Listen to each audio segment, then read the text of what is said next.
This is Chuck. I cannot tell you how thrilled and delighted I am to have my darling friend Jonathan here. When I could gush and gush and gush for an hour and 50 minutes and then some about his creative energy, his spiritual energy. Jonathan is someone that when I'm in his company, I literally tingle. And I'm so thrilled to have him here. Hi, gorgeous. Hello. Let's talk about all that I just said about you. Like why you make me tingle and why I just love your creative energy. Oh my God. It makes me blush. Good. To have such a fan. A respectful, like with admiration and respect. And, you know, part of why I can stand in this conversation is that I've made my career for 30 years as an interior designer. And I walk into Jonathan's house, who is like an artist and a craftsman beyond measure. And I am awestruck about the house that he has created for he and his partner, Drew. Thank you. It is just... I do love it. It's like my life's work, you know? It is something. I'm like crazy obsessed with it. It should be. So let's talk about what you've lived in that house, Jonathan, 20 plus years? 20 years. Okay. So when you first walked in the door, and to give you a little bit of a backstory, Dutch Colonial, if you don't know a Dutch Colonial, that's like the roofline of the Amityville Horror House. That's a Dutch Colonial. And that is the home that Drew and Jonathan share. Sunroom on one or both sides. Center hall. And it is turned through the years. Now, I come into Jonathan's life. He's lived in that house 18 years by the time we're friends. Yeah. And walked through the door and literally went from room to room and with, you know, my mouth agape like this. I remember that night. I was just so, I mean, obviously captivated by you because you're enormously captivated. But I was just so like gobsmacked by like how you were responding to it. It was just so validating, you know? Thank you. Not that I feel necessarily like I need validation, but you know, often people come into my home who are not as aesthetic as I am. So to have somebody come in who, like, that's the first time you came there, like, all right, he's an interior designer. He's an aesthetic person. He's a painter. Like, he has an eye. Thank you.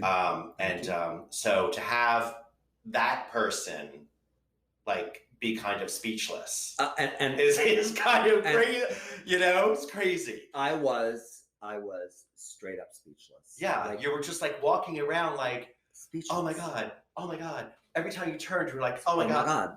And I was like, stop. So, you know, one thing that I will always tell a client, and, you know, Jonathan and I have had this conversation because there have been many nights since that initial meeting where we have sat across a table or sat out in their lush garden and just shared a cocktail. Tinkle your ice cubes, Lovey. Clink, clink. I'll be fixing you a cocktail shortly. Oh, yes, please. Or hopefully someone will run in from the kitchen. Yeah, we need a bartender. Right, do that on our behalf. But with all that said, Jonathan and I have spent many, many, many conversations over lovely evenings and company and snacks and cocktails and talked about what makes a room magic. And really what makes a room magic is that repeated surprise that the same guest comes back 10 times, 15 times, 100 times in your life and turns into a room and sees a corner and never once noticed that corner until that minute. That is a successful room. When you are, to quote Jonathan, cocksmacked by a design element in a house, I, as a designer, would say that's a fail. You really, really want that magic of, oh my God, look at this. And I'm going to give you two examples in regards to Jonathan. The first time I'm there, it is an evening. I want to say it was the fall. I think it was an autumn because the garden really was not part of that initial visit. I think it was a Christmas cocktail party. All right, so it's holiday time season. You know, and here we are in the Philadelphia area. So our holiday season is not freezing cold, not necessarily snowy, but certainly we're not gardening. Yeah. And I'm sitting on the sofa in Jonathan and Drew's living room, and I look up and I discover the whole living room is black. The walls, the ceiling, the furniture appointments are dark and layered. There's detail everywhere. But I'm sitting on the sofa and I was some cocktails in. just saying for the record.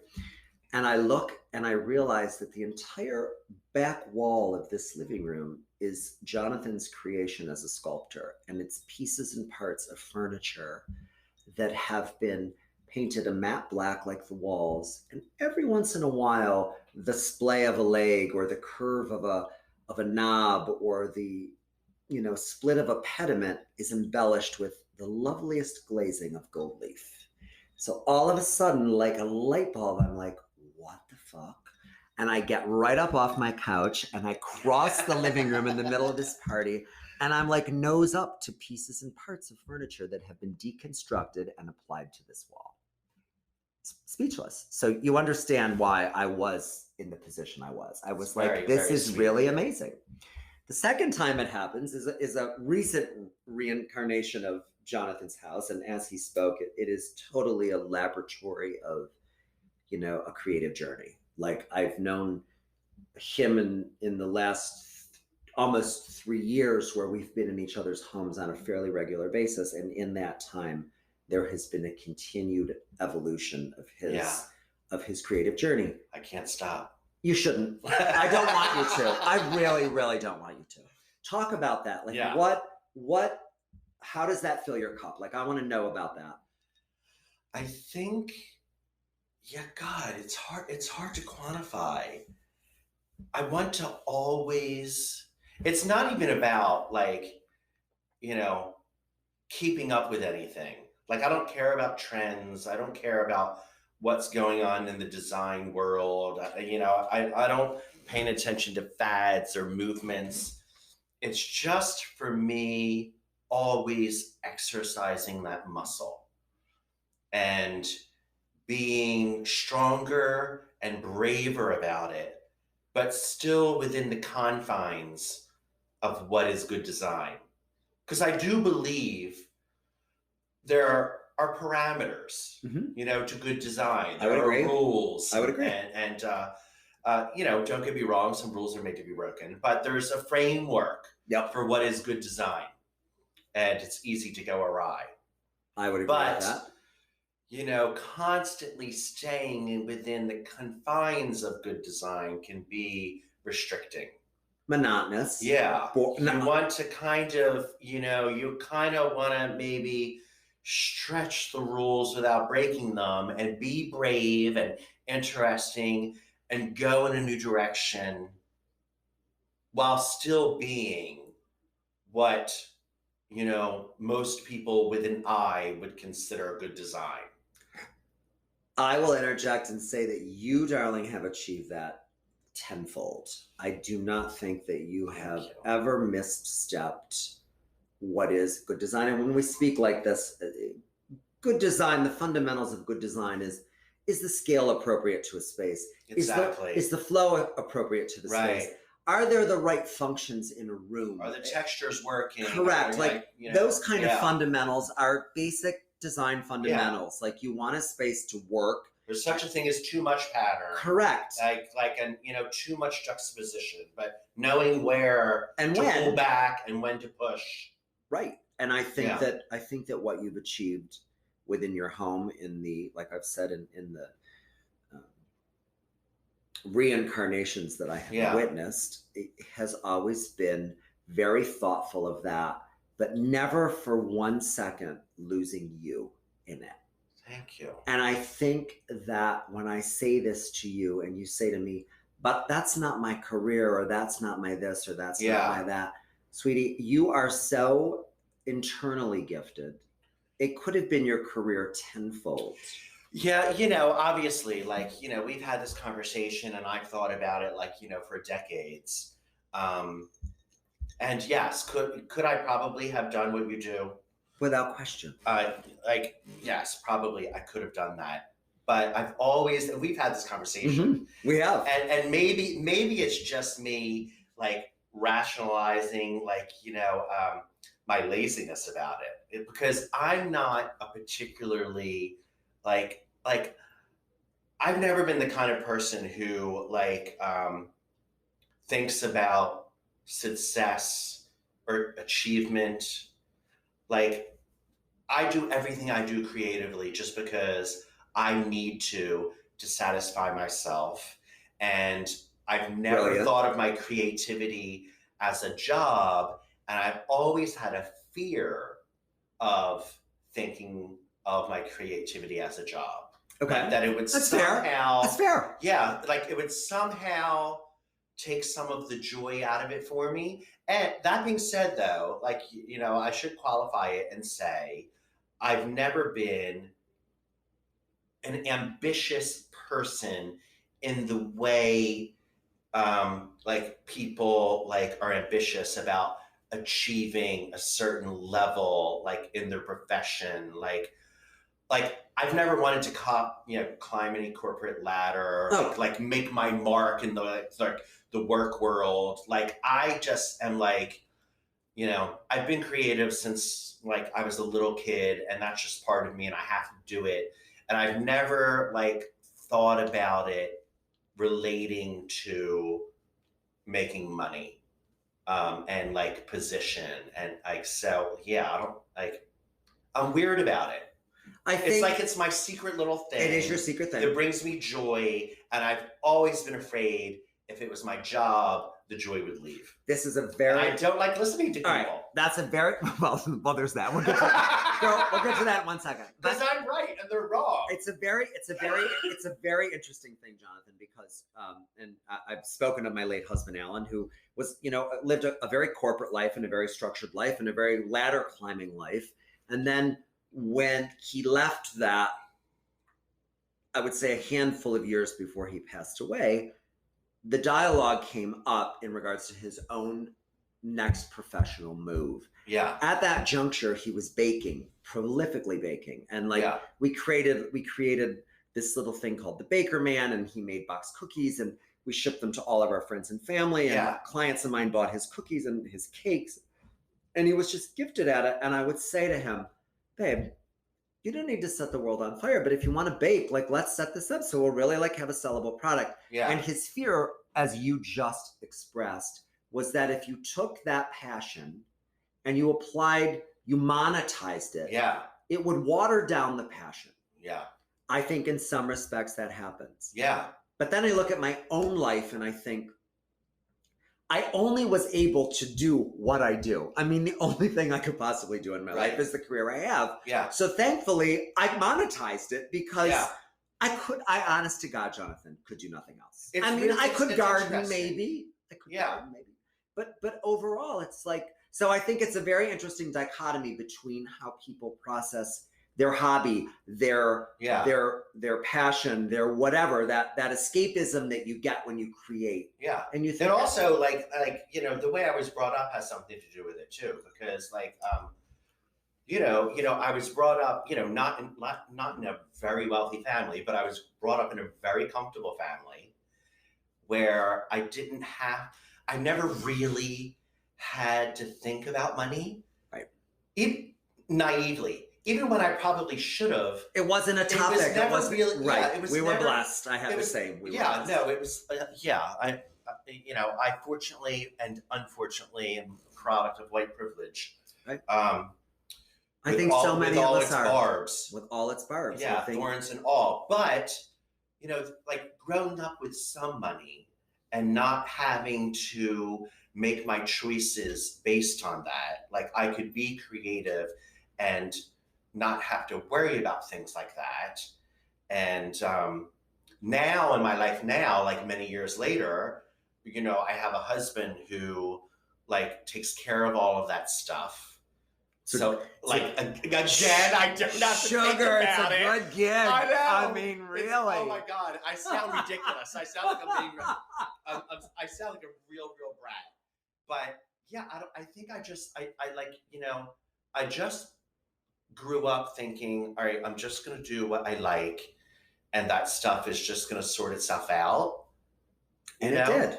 And it's just going to find a way to sort its way out, and I'm just going to do what I do because I love to do it.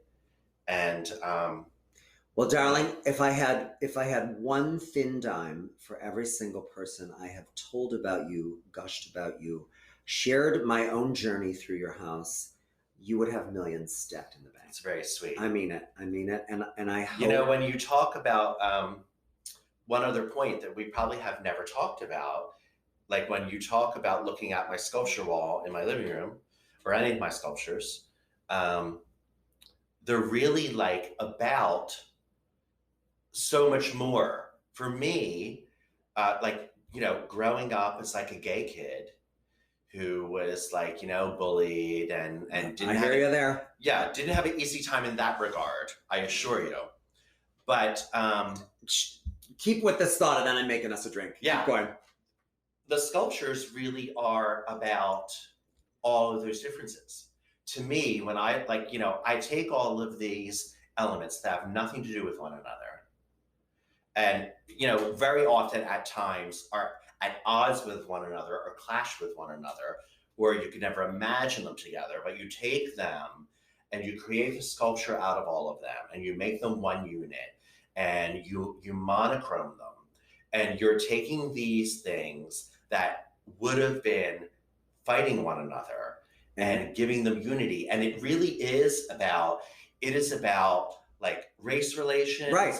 There's phobia, right? There's such a class clashes. It's, for me, there is a it's cultural all under. Of that. Oh, it's all of that stuff. Undercurrent. It's not just like, you know, this cool three-dimensional object. It is about, like, for me, it's all of that stuff. And if I can paint a picture for you listeners, what Jonathan speaks of is he may have a very rough sawn timber that has had a sliced Queen Anne dining room table leg applied to it. So here you're taking something that's coarse and crude, and you're layering it with something that has a refined delicacy to it, and then you paint it all black or all charcoal. Basically, or all monochromatic wood collage. I mean, they're just, and I can't. I mean, I gush. You know, I have this weird habit, like it probably bores all of my dinner guests to tears, but I very often over the years will tell stories about flatware when I have a dinner party. I have been present, and I believe I may have eaten off a spoon or a fork that Charlemagne ate off. Well, just you know, maybe not Charlemagne. maybe Paul Revere's boot. Maybe the poor slob who cleaned Paul Revere's boot. But yeah. But it's fun. Like, you know, when you're sitting down to dinner and you have like all these queens around your table, and you know, you've tried your best to impress them all because they are not easily impressed. You have to pull out all the stops. And it's fun to like be like, oh God, yeah, you know, these dessert knives are from 1832. So I'm gonna take you think about like, I'm gonna take you all through a dinner party at Jonathan and Drew's. So the first time I attended dinner there, Jonathan had built an octagonal table that was his dining room table. And I go to the house, and I'd been to the house for various events, but never for a sit-down meal. And that table in their dining room centered was like stacked with books, and, you know, it felt very much like a library table, beautifully, beautifully staged and propped.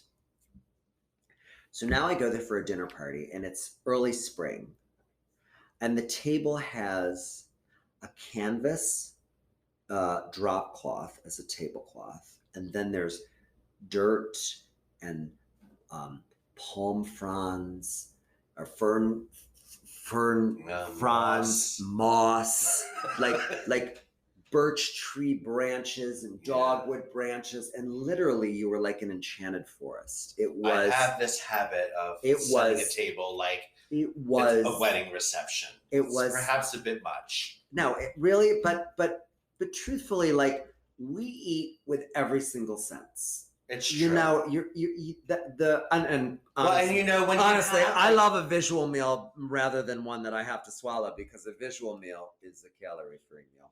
And so thank you for that, Jonathan. Yeah. But one might argue you'd rather swallow other things. Well, we'll get to that, but that'll be on Horror Tour. Yeah. That's a whole nother. Yeah, that's after hours. But the beauty of that really was, you know, it does not go unnoticed. And I think I think it's fun.